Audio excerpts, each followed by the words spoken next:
Periyar Maniamma Institute of Science and Technology, Tanjavur, EEE with specialization in electric vehicles and energy engineering. 36 வருட அனுபவம் 23 கிளைகள் கொண்ட சிறந்த சுற்றுலா நிறுவனம் Madurai Srimurugan travel agency.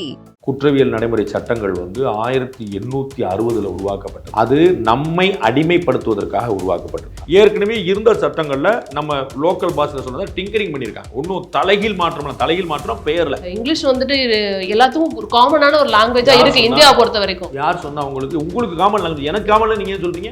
English எல்லாத்துக்கும் தெரிஞ்ச ஒரு விஷயமா இருக்கு. எனக்கு தெரியாதுங்க. இந்தியன் பீனல் கோட் இங்கிலீஷ்ல இருந்துச்சா? கிரிமினல் ப்ரொசீஜர் கோட் இங்கிலீஷ்ல இருந்துச்சா? we are used to it sir. அப்படி பழகிக்கங்க.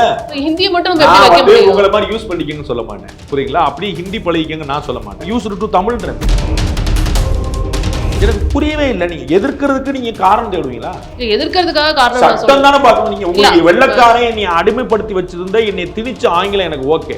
என் பக்கத்து ஸ்டேட் ஹிந்தி எனக்கு ஓகே. வேண்டாம், நான் ஹிந்தி பக்கம் போகணும்னே சொல்ல.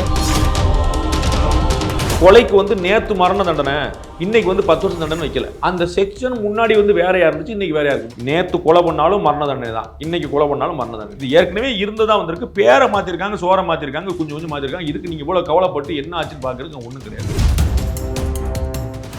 வணக்கம் சார். நம்ம அடுத்தது அந்த குற்றவியல் சட்டங்கள் பற்றி பேசணும்னு நினைக்கிறேன். அது ஒரு பெரிய விவாதத்தை கிளப்பி இருக்குன்னே சொல்லலாம். இதில் நிறைய சாதகங்களும் இருக்குது, பாதகங்களும் இருக்குது அப்படின்னு பொதுத்தளத்தில் விவாதிக்கப்படுது. முதல்ல உங்களுடைய பார்வையை நான் தெரிஞ்சுக்க விரும்புகிறேன். ஏற்கனவே இருந்த குற்றவியல் நடைமுறை சட்டங்கள் 1860 உருவாக்கப்பட்டது. பிரிட்டிஷ் பீரியடில் உருவாக்கப்பட்டது. அது நம்மை அடிமைப்படுத்துவதற்காக உருவாக்கப்பட்டது. அது தண்டனை சட்டம் தான் பேர். இந்திய பீனல் கோடு, இந்தியன் பீனல் கோடு, இந்திய தண்டனை சட்டம். அப்போ உனக்கு தண்டனை கொடுப்பேன்னு அவன் சட்டமே ஆரம்பிக்கிறான். புரியுங்களா? அதை இந்திய நியாய சட்டம்னு மாற்றிருக்கிறான். அந்த ஐடியாவே மாறுது. ஒன்று, கலோனியல் எரான்னு சொல்லக்கூடிய இந்த அடிமைத்தனம் இருந்த அந்த காலத்தை நம்ம மறக்கணும். அந்த புள்ளி விட்டு இந்தியா 75 வருஷம் சுதந்திரமாச்சு. 100வது ஆண்டை நோக்கி நம்ம போயிட்டு இருக்கோம். அப்போ நமக்கு முதல்ல இந்த அடிமைத்தனத்துலேருந்து சிந்தனையில், புத்தியில், செயலில் எல்லாத்துலையும் வெளியே வரும். அதற்கான முதல் முயற்சி. அப்போ அவங்க ஐபிசி, சிஆர்பிசி, எவிடன்ஸ் ஆக்ட் 3 வச்சுருந்தாங்க. அந்த 3ஐயும் அப்படியே இந்தியப்படுத்தி அதற்கு இந்திய நியாய சட்டம், இந்திய பாரதிய குடிமக்கள் பாதுகாப்பு சட்டம் அண்ட் சாட்சி சட்டம், இப்படி நம்ம இந்திய பேர்களை மாற்றி கொண்டு வந்துருக்கிறாங்க. ப்ளஸ் உள்ள சில செக்ஷன்களை மாற்றிருக்கிறாங்க. சில விஷயம் ஏற்கனவே பார்த்தீங்கன்னா இந்த சமூக சேவை செய்கிறதுங்கிறது ஒரு தண்டனையாக இருக்கிறது இல்லை. அது சமூக சேவை செய்கிறது முதல்ல தண்டனையாங்கிறதே ஒரு கேள்வி. சரிங்களா? ஆனால் அந்த மேற்கத்திய நாடுகளில் அது ஒரு பழக்கமாக வச்சுட்டாங்க. நீங்கள் ஒரு தப்பு பண்ணீங்கன்னா நீ போய் 4 நாள் காந்தி மைதானத்தில் வேலை பாரு, நீ போய் 4 நாள் காந்தியன் மியூசியத்தில் வேலை பாரு, நீ போய் 4 ஏழைகளுக்கு உதவி பண்ணுன்னு ஒரு தண்டனை கொடுப்பாங்க. ஏழைகளுக்கு உதவி பண்ணுறது எப்படி தண்டனை ஆகும்னு எனக்கு தெரியல. சரிங்களா? அது ஒரு பக்கம். அது திருத்தருக்கு உதவுன்னு வச்சுக்கிட்டாங்கன்னு வச்சுக்கோங்க. அதை இந்திய நீதிமன்றங்கள் ஏற்கனவே பல முறை செய்ய ஆரம்பிச்சிட்டாங்க. பல நிறுவனங்களுக்கு நீ போய் கருவேல மரம் வெட்டுலாம் சொல்லியிருக்காங்க. அது மாதிரி நிறையா போய் நீ போய் தண்ணி ஊற்று, நீ போய் விலங்குகளுக்கு போய் தண்ணி ஊற்று அப்படின்லாம் போய் சொல்லியிருக்காங்க. ஸோ அவங்களுக்கு அது தண்டனையான்னு தெரியல. ஸோ இந்த மாதிரி ஆனால் அப்படி தண்டனை வழங்குறதுக்கான இடம் சட்டத்தில் இல்லை. சட்டத்தில் இல்லாத தண்டனை எப்படி வழங்க முடியும்? நீதிமன்றங்களுக்கு இருக்கக்கூடிய தனி உரிமையை வச்சு அவங்க பண்ணிக்கிட்டு இருந்தாங்க. அதை இப்போ சட்டமாக கொண்டு வந்துட்டாங்க. இப்படி கம்யூனிட்டி சர்வீசஸ் அப்படின்னு சொல்லக்கூடியதை சமூக சேவையை தண்டனையாக சொல்ல முடியும் அப்படின்னு கொண்டு வந்துருக்காங்க. இதை மாதிரி சின்ன சின்ன திருத்தங்கள், பாலியல் வன்புணர்ச்சியில் மரண தண்டனை வரைக்கும் போக முடியும். அது குழந்தைகளா, பெண் குழந்தைகளாக இருந்தால் கடுமையான சட்டங்கள், இது மாதிரி நிறைய விஷயங்கள் வந்திருக்காங்க. ஏற்கனவே இருந்த சட்டங்களில் நம்ம லோக்கல் பாஷையில் சொன்னதை டிங்கரிங் பண்ணியிருக்காங்க. ஒன்றும் தலைகீழ் மாற்றம் பெயரில், அது பேரும் இந்தியப்படுத்தியிருக்காங்க. மற்றதில் உள்ள எல்லாமே ஒரு 60 நாள், 45 நாள், 90 நாள், இந்த மாதிரி சின்ன விஷயங்கள் தான் முன்ன பண்ண. அதில் மத்திய உள்துறை அமைச்சர் திரு அமித்ஷா ரொம்ப தெளிவாக சொல்லிட்டாரு. அந்த ஜூலை 1ஆம் தேதி இம்ப்ளிமெண்ட் பண்ண அன்னைக்கு நாங்கள் எல்லா விவாதத்துக்கும் தயாராக இருக்கிறோம். ஏற்கனவே நாங்கள் ஃபுல் ட்ரைனிங் கொடுத்துட்டோம். தமிழ்நாடு உட்பட எல்லா மாநிலங்களும் ஏற்று அடுத்த கட்டத்துக்கு போய் வழக்கு பதிவு செஞ்சுட்டு இருக்காங்க. இப்போ பூரா நம்ம 3ஆம் தேதி பேசியிருக்கிறோம், ஜூலை 3 நம்ம பேசிட்டு இருக்கிறோம். இந்த 3 நாள்லேயே தமிழ்நாட்டில் VAO லஞ்சம் வாங்கினாரு, பாலியல் வன்புணர்ச்சி உட்பட எல்லாமே புதிய சட்டங்களில் பாரதிய நியாய சட்டங்களில் எல்லாம் வழக்கு பதிவு செய்யப்பட்டுச்சு. அது ஓடிட்டு தான் இருக்கு. இதில் எல்லாருக்கும் நாங்கள் ஜுடிஷியல் ஆஃபீஸர்ஸ்க்கு, போலீஸ் ஆஃபீஸர்ஸ்க்கு எல்லாருக்குமே நாங்கள் முதல்நிலை ட்ரைனிங் கொடுத்துருக்குறோம். ப்ளஸ் நாங்கள் மக்கள்கிட்ட கருத்து கேட்டுருக்கிறோம். ப்ளஸ் மோர் தென் 9 ஹவர்ஸ் நாங்கள் பார்லிமெண்ட் டிபேட் பண்ணியிருக்கோம். இது எல்லாமே நடந்திருக்கு. இதையும் தாண்டி ஏதாவது குளறுபடி இருக்கும்னா அதை நம்ம போகிற போக்கில் டிஸ்கஸ் பண்ணுவோன்றாங்க. இப்போ ஏற்கனவே அரசமைப்பே 110 முறை மாற்றப்பட்டிருக்கு. அரசமைப்பு எது ஹோலி புக்குன்னு சொல்கிறோமோ அதையே 110 முறை மாற்றிடுச்சு. அப்போ மாறாது எதுவுமே கிடையாது, எல்லாத்தையுமே மாற்றலாம். அப்போ இதில் தப்பு தான் மாற்றிக்கலாம். ஒன்று பிரச்சனை. நாளைக்கு சார் நடைமுறையில் 2 சிக்கல் இருக்குது சார், மாற்றுவோம். They are ready. அப்போ இதில் விவாதத்துக்கு என்ன இருக்குன்னு எனக்கு தெரியவே இல்லை. திரு எடப்பாடி பழனிசாமி அவர்கள் அதிமுகவுடைய பொதுச் செயலாளர் கேட்குறாரு, இது என்ன சான்ஸ்கிரிட் கலந்த ஹிந்தி திணிப்பு அப்படின்றார். எனக்கு ஒன்று இங்கிலீஷ் திணிப்பு ஓகே, ஹிந்தி திணிப்பு கசக்குதா? இதுக்கு முன்னாடி இந்தியன் பீனல் கோட் இருந்துச்சு தமிழா? இந்தியன் பீனல் கோட் இல்ல நீங்க சொல்றது வந்து இப்ப இங்கிலீஷ் வந்துட்டு எல்லாத்துக்கும் ஒரு காமனான ஒரு லாங்குவேஜா இருக்கு இந்தியாவை பொறுத்த வரைக்கும். யார் சொன்னா உங்களுக்கு காமன் லாங்குவேஜ்? எனக்கு காமன் நீங்க ஏன் சொல்றீங்க?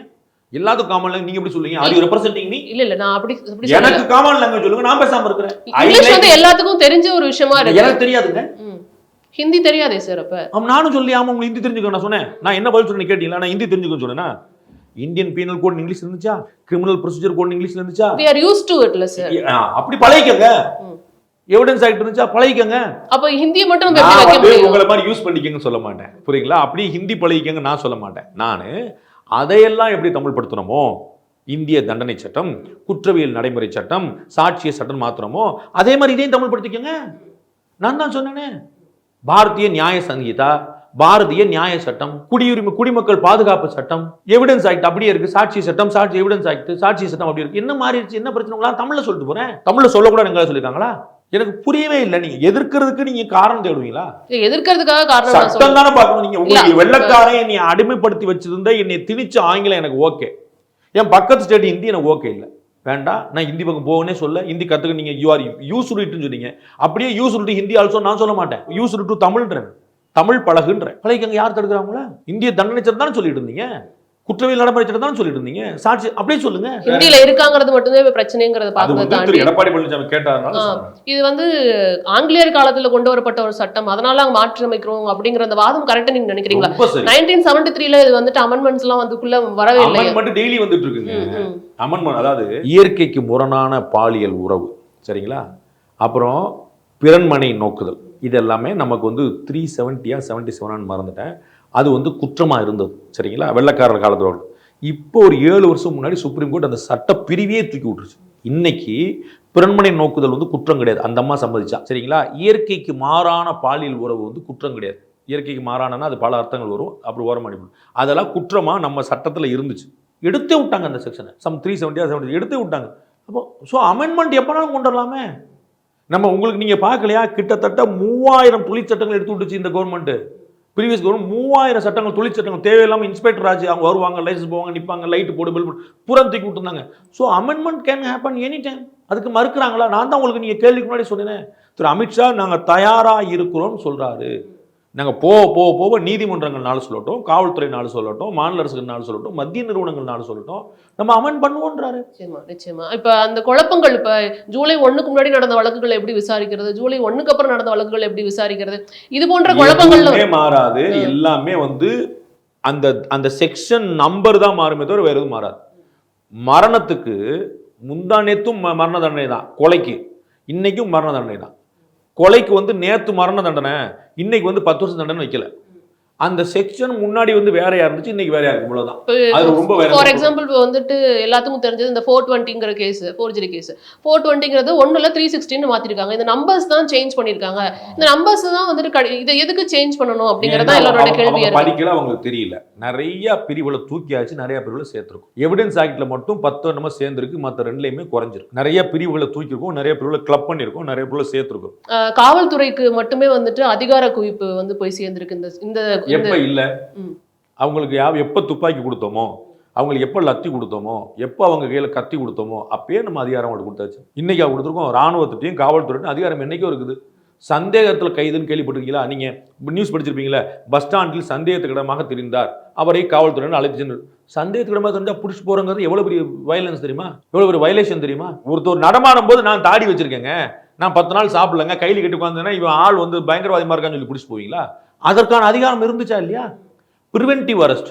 நாளைக்கு நீங்க ஆர்ப்பாட்டம் பண்ணுவீங்கன்னு நினைச்சு இன்னைக்கு நாளை ஆர்ப்பாட்டம் பண்ணாம உட்காந்துருப்பேன். பிரிவென்டிவ் சட்டம் அதிகாரம் இருந்துச்சா இல்லையா? என்னைக்கு இவங்க தட்டாவை கொண்டு வந்தவங்க பேசுறதா? இது கேட்பார் இல்லாம இந்த சட்டங்களை கொண்டு வந்தவங்க பேசுறதா? அதிகாரம் அதிகமா இருக்குது, அதிகாரம் அதிகமா இருக்கணும்.